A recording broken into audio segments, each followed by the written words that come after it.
সবার পারফরমেন্স ভালো ছিল।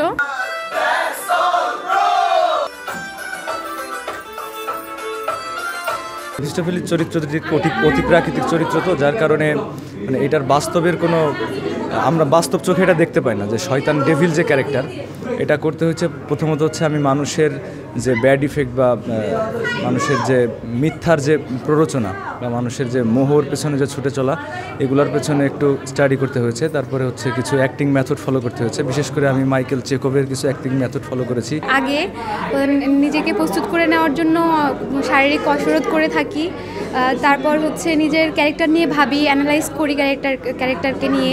যেমন আমার ক্যারেক্টার ছিল মার্গারেট। মার্গারেট হচ্ছে ফাউস্টের প্রেমিকা হিসেবে এখানে রোল প্লে করে।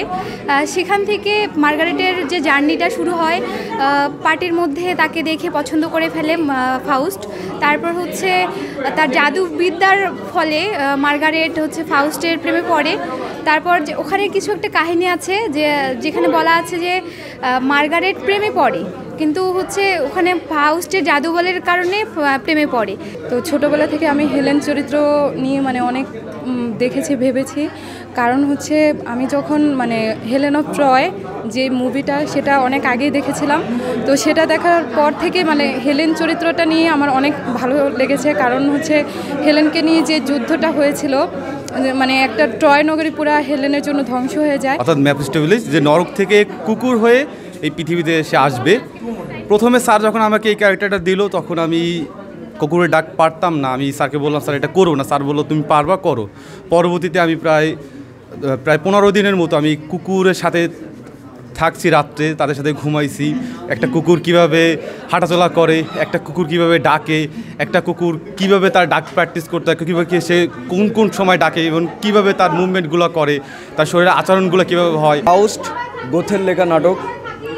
এই ফাউস্ট ক্যারেক্টারটার আমি মুখ্য ভূমিকাতে ছিলাম আর কি, মুখ্য অভিনেতা ছিলাম ফাউস্ট চরিত্রে।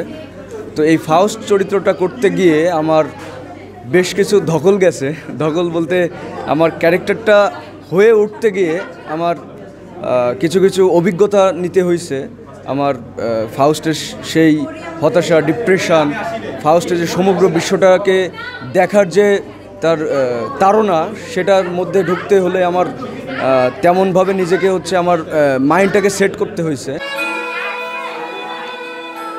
ইউরোপের সাহিত্যকে জানতে চান তাহলে অবশ্যই আপনার গোথেকে জানতে হবে, আর যদি গোথেকে জানতে চান তাহলে অবশ্যই মানে ফাউস্ট সম্পর্কে জানতে হবে। আমাদের এই নাটকটা ছিল মানে গোথের বিখ্যাত নাটক ফাউস্ট।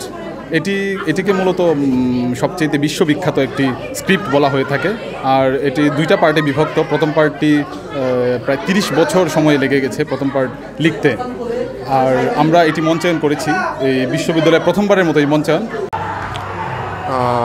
2 অঙ্কে পরিচয়িত ফাউস্ট যে নাটকটি, এটা কিন্তু আমি নাটকটি পড়েছি আগেও। এত বড় একটি নাটককে যে থিয়েটার এবং পারফরমেন্স স্টাডিজ বিভাগ এত ছোট একটি পরিসরে নিয়ে আসলো, দর্শকদের সামনে এত সুন্দরভাবে উপস্থাপনা করেছিল, সত্যি আমি অনেক মুগ্ধ হয়েছি। সব কিছু মিলে নাটকটা প্রচুর এনজয় করছি। আর এখানে মিউজিক থেকে শুরু করে সবার অ্যাক্টিং, কস্টিউম, সাউন্ড সব কিছু অনেক ভালো ছিল। থিয়েটার ডিপার্টমেন্ট বরাবরই হচ্ছে ক্রিয়েটিভ কিছু করে থাকে।